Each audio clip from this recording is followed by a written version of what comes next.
एक गांव में हरिया नाम का एक गरीब आदमी रहता था। उसका एक छोटा सा परिवार था, जिसमें उसकी पत्नी राधा, छोटा बेटा दीपक और बड़ी बेटी मीरा रहती थी।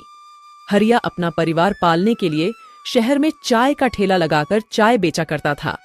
हरिया का बेटा दीपक 7वीं कक्षा में पढ़ता था और बेटी मीरा 12वीं कक्षा में। दीपक का स्कूल घर से 2 किलोमीटर की दूरी पर था, जिसकी वजह से उसे पैदल ही स्कूल में जाना पड़ता था। हरिया जब रात को थके हारे घर लौटता तो दीपक दिन भर की परेशानियां अपने पिता को बताना शुरू कर देता। पापा जी, तुम तो हमारी मजबूरी समझते ही नहीं। घर से मुझे रोज पैदल स्कूल जाना पड़ता है। हमारे स्कूल के सभी बच्चों के पास साइकिल है। वह साइकिल चलाकर 10 मिनट में स्कूल पहुंच जाते हैं और मैं पैदल के चक्कर में स्कूल में लेट हो जाता हूँ। आप कब से कह रहे हो मेरी नई साइकिल आ जाएगी, कब आएगी? दीपक की माँ उसकी बात को काटते हुए बोली, तुम्हारे पापा अभी अभी थके हारे आए हैं, उन्हें खाना खा लेने दो। अभी घर का बजट ठीक नहीं है, चाय भी बहुत कम बिक रही है। चीनी और चाय पत्ती कितनी महंगी हो गई है, और दूध का तो नाम ही ना लो। अब चाय बेचने में वह बात नहीं रही। थोड़ी बहुत बचत होती है तो आधे से ज्यादा तुम्हारे पिताजी चाय उधार बांट कर आ जाते हैं। और मुझे देख, एक पुरानी साड़ी कब से पहन रखी है। हर बार नया त्योहार आता है, सोचती हूँ इस त्योहार में नई साड़ी लूंगी, मगर वह त्योहार भी यूं ही निकल जाते हैं और मैं मन मार कर रह जाती हूँ। मीरा 12वीं क्लास में पढ़ती है, उसकी शादी के लिए भी तो पैसे इकट्ठे करने हैं, लेकिन घर में एक फूटी कौड़ी भी जमा नहीं हो पाती। बेटा, हम भला उस मकान में रहने वाले बड़े लोगों की बराबरी कैसे कर सकते हैं? दीपक के पिता हरिया कुछ सोचते हुए बोले, बेटा, बचपन में हम भी स्कूल पैदल ही जाया करते थे और कभी कभी तो पैर में दर्द भी हो जाता था, लेकिन अब जमाना बदल गया है। गरीब से गरीब माँ बाप भी अपने बच्चों की पढ़ाई की खातिर नया बस्ता, नई ज्योमेट्री बॉक्स, नए जूते और नई वर्दी कैसे न कैसे करके दिला ही देता है, तो फिर हम क्यों पीछे रह जाए? मेरे बच्चे, तुम्हें चिंता करने की जरूरत नहीं है। चाहे कुछ भी हो जाए, मैं तुम्हारे लिए नई साइकिल का इंतजाम जरूर करूंगा, ताकि तुम्हें स्कूल पैदल न जाना पड़े। सुबह का सूरज निकल चुका था। हरिया बीवी बच्चों के जागने से पहले ही बिना कुछ खाए पिए अपने चाय के ठेले की तरफ चल दिया। रास्ते में चलते चलते उसे याद आया कि उसका एक मित्र चाय का ठेला खरीदने की बात कर रहा था। वो पूरे 5,000 रुपए देने के लिए तैयार था। उस समय मैंने अपने मित्र को कहा था, यह तो मेरी रोजी रोटी है, मैं यह कैसे बेच सकता हूँ? इस छोटी सी दुकान से मेरा परिवार चलता है। चौक पर पहुंचने के बाद हरिया रुका। एक रास्ता चाय की दुकान की तरफ जा रहा था और दूसरा रास्ता हरिया के मित्र संजय कुमार के घर। हरिया सोचने लगा, अगर चाय का ठेला बेच दूं तो दीपक के लिए बाजार से एक नई साइकिल खरीद लाऊंगा, फिर दीपक को स्कूल पैदल नहीं जाना पड़ेगा। लेकिन अगर चाय का ठेला बेच दिया तो 2 पैसे कहाँ से कमाऊंगा, और जो इतने लोगों को चाय उधार दी हुई है उनसे पैसे कैसे वापस लूंगा? हरिया वहीं चौक पर बैठकर ईश्वर से प्रार्थना करने लगा, हे प्रभु, तुम ही कुछ मदद करो। तभी उसके पास एक 5 वर्ष का नन्हा सा बालक आया और आकर हरिया के पास खड़ा हो गया। हरिया ने उस नन्हे बच्चे से उसका नाम पूछा। बेटा, क्या नाम है तुम्हारा? वह बच्चा कुछ नहीं बोलता। हरिया ने उस बच्चे को अपनी गोद में उठाया और अपने मित्र संजय के पास तेज तेज कदमों से चलने लगा। उसे डर था कहीं उसका मित्र ड्यूटी के लिए घर से निकल ना जाए। एक बड़े से मकान के सामने हरिया रुक गया। संजय अपने घर से निकल ही रहा था। हरिया को आता देख वो रुक गया और हरिया का हाल चाल पूछने लगा। और हरिया भाई, कैसे हो? सब ठीक ठाक तो है ना? हरिया ने बीती रात की सारी कहानी बता दी। तब संजय ने कहा, देखो भाई हरिया, मैं तुम्हारी भावनाओं की कदर करता हूँ। 5,000 रुपए तो मैं तुम्हें दे दूंगा। तुम दीपक के लिए नई साइकिल भी खरीद लोगे, तुम्हारा बच्चा स्कूल से साइकिल भी जाएगा। लेकिन तुम तो जानते ही हो, शहर के अंदर एक छोटी सी नौकरी भी बड़ी कठिनाई से मिलती है। मेरी बात मानो, चाय का ठेला मत बेचो। घर में तुम ही एक कमाने वाले हो और तुम ही बेरोजगार हो जाओगे तो घर में बच्चे और भाभी कहाँ से खाना खाएंगे? हरिया कहने लगा, भाई, शहर में बहुत से मजदूरी वाले काम हैं, उनमें से एक काम कर लूंगा। संजय तुरंत घर के अंदर जाता है और 5,000 रुपए लेकर वापस आता है और लाकर हरिया को दे देता है और कहता है, हाँ हरिया भाई, कुछ चाय पानी तो पीते जाओ। हरिया कहता है, आज नहीं भाई, अभी जल्दी में हूँ, फिर कभी मिलते हैं। इतना बोलकर हरिया तुरंत चल पड़ा। पुलिस स्टेशन 3 किलोमीटर दूरी पर था। हरिया सोचने लगा, पहले इस बच्चे को पुलिस स्टेशन जमा करवा देता हूँ, बाकी काम बाद में करूँगा। हरिया चलते चलते अभी आधा किलोमीटर ही चला होगा। रास्ते में उसे एक दुकान दिखाई दी। बहुत सारी छोटी छोटी बच्चों की साइकिलें दिखाई देने पर हरिया वही साइकिल की दुकान पर खड़ा होकर दीपक के लिए अच्छी सी साइकिल देखने लगा। तभी दुकान का मालिक बाहर आया और बोला, कहो भाई साहब, कौन सी साइकिल दिखाऊं? दुकानदार हरिया की गोद में 5 साल के बच्चे को देखकर एकदम चौंक गया। उसने तुरंत अपनी जेब से मोबाइल निकाला और फोन में बताने लगा, पूजा बहन, तुम्हारा बेटा वंश मिल गया है। यहाँ एक व्यक्ति उसे लेकर आया है। दुकानदार तुरंत हरिया को कमरे के अंदर ले गया और ले जाकर सोफे पर बिठा दिया और कहने लगा, यह मेरी बहन पूजा का बेटा है और मैं इस बच्चे का मामा हूँ। मेरी बहन सुबह सुबह वॉक करने के लिए पार्क में जाती है, तो वंश भी जिद करके साथ में चल पड़ा और ना जाने खेलते खेलते कहाँ गायब हो गया। हम सब सुबह से इसे ढूंढने में लगे हैं। तुम कोई नेक इंसान दिखाई देते हो। अगर वंश न मिलता तो मेरी बहन का रो रो के बुरा हाल हो जाता। मैं तुमसे बहुत खुश हूँ। तुम यहाँ साइकिल देखने आए थे ना? इस दुकान में जो भी साइकिल तुम्हें पसंद आए तुम ले जा सकते हो। हरिया ने कहा, जी मेरे पास तो सिर्फ 5,000 रुपये है, तो तुम कोई ऐसी साइकिल दिखा दो जिसकी कीमत 5,000 रुपये हो। दुकानदार हरिया को देखने लगा और बोला, मैं इस वंश का मामा हूँ, इसके लिए तो मैं पूरी दुकान लुटा सकता हूँ। मैं तुमसे पैसे मांग लूँ, ये तुमने सोच भी कैसे लिया? तुम्हारे घर में जितने बच्चे हैं उतनी साइकिलें तुम ले जा सकते हो। शाम हो चुकी थी। दीपक बार बार घड़ी की तरफ देख रहा था। वो माँ से कहने लगा, माँ, मुझे नहीं चाहिए साइकिल, मुझे मेरे पापा चाहिए। न जाने कहाँ चले गए। तब मीरा बोली, तूने ही तो जिद की थी पापा से साइकिल खरीदने के लिए। बेचारे पापा न जाने कहाँ भटक रहे होंगे। तभी दरवाजे पर दस्तक हुई। दीपक ने तुरंत दरवाजा खोला। देखा तो सामने पापा खड़े हैं और उनके पीछे रिक्शा खड़ा हुआ है। उसमें 2 नई साइकिलें रखी हुई हैं। हरिया ने कहा, मेरे बच्चों, एक साइकिल मीरा की, एक साइकिल दीपक की। अब तुम्हें स्कूल पैदल नहीं जाना पड़ेगा। हरिया ने वह 5,000 रुपए घर आते समय संजय की पत्नी को वापस लौटा दिए थे। हरिया अगली सुबह रोज की तरह अपने उसी पुराने ठिकाने पर चाय बेचने के लिए चल पड़ा। एक गांव में शीला नाम की एक महिला रहती थी। उसका 18 साल का एक ही बेटा था जिसका नाम राजू था, जो कि घर छोड़कर भाग गया था। उसके पति की मृत्यु कुछ साल पहले ही हुई थी। वह अपना पेट पालने के लिए समोसे बेचा करती थी। आओ समोसे समोसे, गरम गरम समोसे, एक बार खाओगे तो बार बार आओगे, बार बार आओगे तो खाते रह जाओगे। आओ और खाओ समोसे, स्वादिष्ट नमकीन ताजा। थोड़ी देर बाद एक मुसाफिर आता है। अरे ओ अम्मा, समोसे कैसे दे रही हो? ताजा है क्या? बिल्कुल ताजा है साहब, मैं अभी अभी बनाकर लाई हूँ। ले लीजिए, 2 रुपए के 5, 1 रुपए के 2। तो 2 ही दे दो, ले लो 1 रुपया। अब क्यों साहब, आप 2 रुपए का लीजिए ना, 5 मिलेगा 5।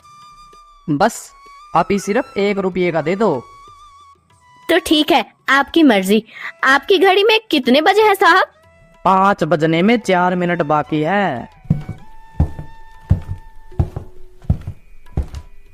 हे भगवान, आज भी उस पागल के आने का समय हो रहा है। हे प्रभु, आज सब कुछ जानते हैं। मैं रोज उसको समोसे देती हूँ, फिर भी उसके मुंह से धन्यवाद का एक शब्द भी नहीं निकलता। बदले में रोज समोसे के पैसे भी ना देकर मुझे गाली देकर चला जाता है। मैं कब तक उसको क्षमा करूँ? आप तो जानते ही हैं मेरे नाथ कि मैं एक साधारण औरत हूँ, मैं धर्मी नहीं हूँ। आज मैं उसको जरूर सिखाऊंगी कि मैं क्या कर सकती हूँ। चूहों को मारने की दवा समोसे में डालकर उस पागल को दे दूंगी। किसको यह पता चलेगा कि मैंने ऐसा किया है? किसी को भी पता नहीं चलेगा। अरे पागल है ना वह, जाएगा खाएगा और मरेगा। रोज मुफ्त में भर पेट समोसे खाने के बाद मुझको देता है, सिर्फ गाली ही गाली। आज मैं देख लूंगी। लेकिन वह भय के मारे कांपने लगती है और कहती है, नहीं नहीं, मैं ऐसा नहीं कर सकती। बाद में मेरा क्या होगा? नहीं नहीं, मेरा मन ऐसी बुराई करने से मुझे रोक रहा है। मैं क्या करूं? पागल रंगमंच पर आता है और जोर से हंसते हुए कहता है, अरे बुढ़िया, आसमान के नीचे इस धरती पर स्त्रियों में तुम जैसी कौन है इतनी उदार? ओ सुनो, मेरा यह आदेश है, इस महादेश के राजा का आदेश है, मुझे समोसे दो, नहीं तो इधर रखो समोसे। हे भगवान, मैं क्या करूं? क्या मैं जहर मिलाकर समोसे में दे दूं? हे भगवान, इसी समय मैं बहुत परेशान हूँ। यह क्या जिंदगी है?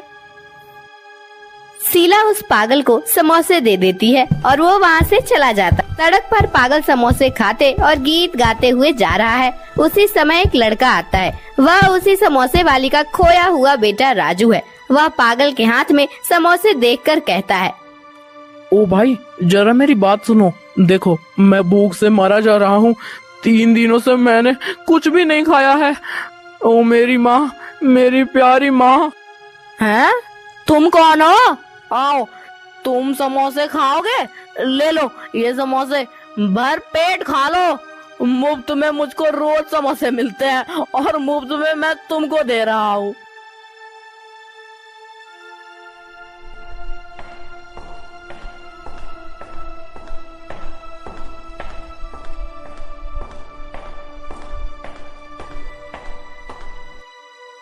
अम्मा, अम्मा, मैं घर वापस आ गया। देखो, मैं तुम्हारा बेटा राजू आ गया हूँ। कौन? कौन? मेरा बेटा राजू? तू मुझे छोड़कर कहाँ चला गया था? तुम्हारे जाने के बाद से मैं एक रात भी नहीं सो पाई। तुमने ऐसा क्यों किया बेटा? कम से कम कुछ बताकर तो जाना चाहिए था। अम्मा, मुझसे गलती हो गई, माफ करो अम्मा। मैं वादा करता हूँ, अब से मैं तुम्हें कभी भी अकेले छोड़कर कहीं नहीं जाऊंगा माँ, कभी नहीं। ठीक है बेटा, जो कुछ भी हुआ सब हमारी भलाई के लिए ही हुआ।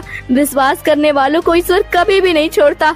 जो कुछ भी हुआ मैं उसे भूल जाती हूँ। फिर अपनी अम्मा को ऐसा कष्ट कभी मत देना। लगता है कि तुमने कई दिनों से कुछ नहीं खाया है। हाय रे, कितने दुबले पतले हो गए हो तुम। हाँ माँ, मैं कई दिनों तक भूख से तड़पता रहा, मगर किसी ने मुझे खाना नहीं दिया। और हाँ माँ, आज मैं भूख से रास्ते में मरने ही वाला था, परंतु ठीक उसी समय वहाँ एक पागल समोसे खाते हुए आया। जब मैंने उससे समोसे मांगा तब वो सारे समोसे मुझको देकर चला गया।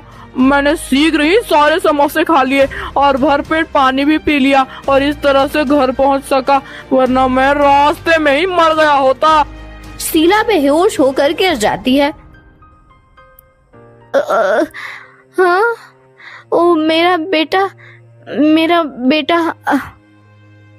तुमको क्या हुआ अम्मा? तुम इतनी दुखी और परेशान क्यों हो? तुम्हारा बेटा तो आ गया ना, तो फिर तुम क्यों दुखी हो माँ? कुछ नहीं बेटा, कुछ नहीं। मैं कैसे इन सारी घटनाओं के बारे में तुझे बताऊं?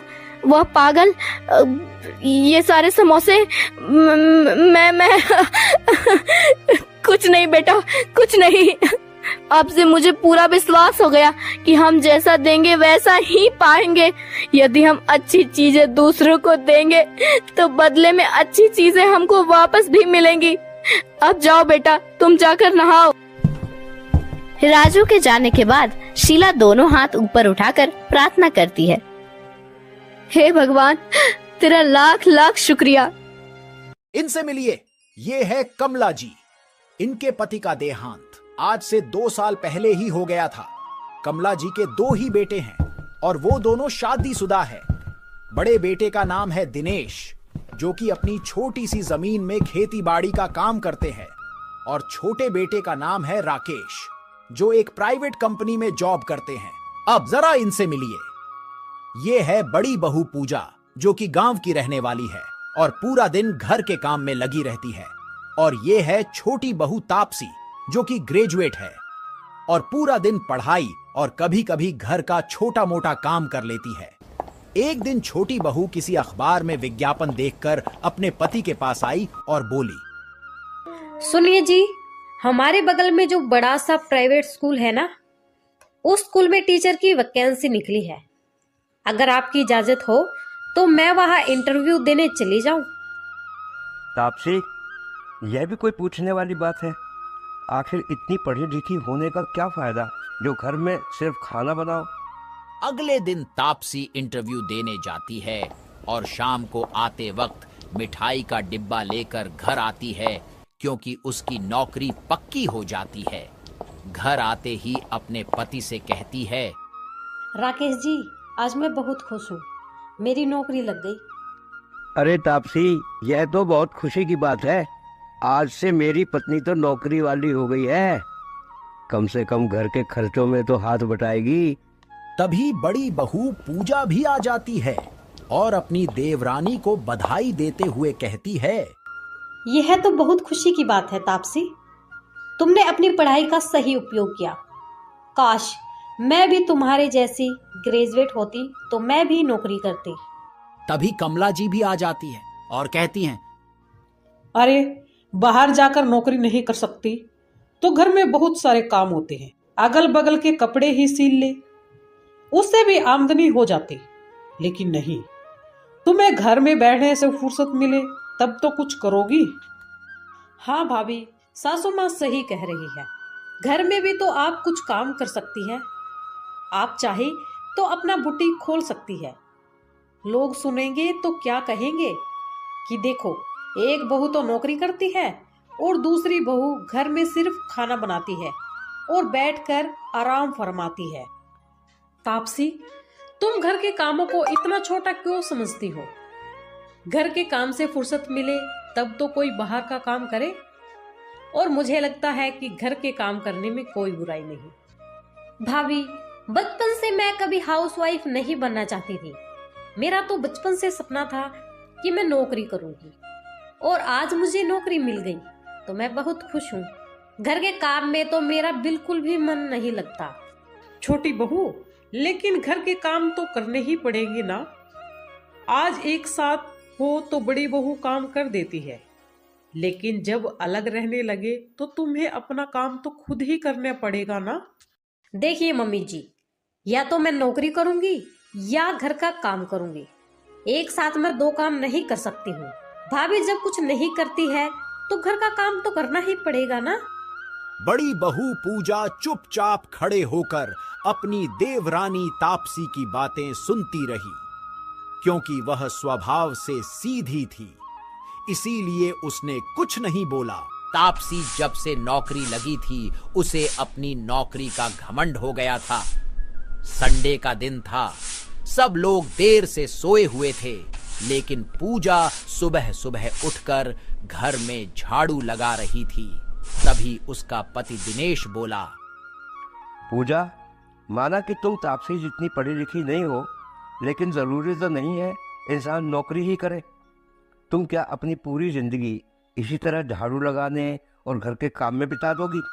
अपना काम तो नौकरी से भी अच्छा होता है पूजा। सही कह रहे हो।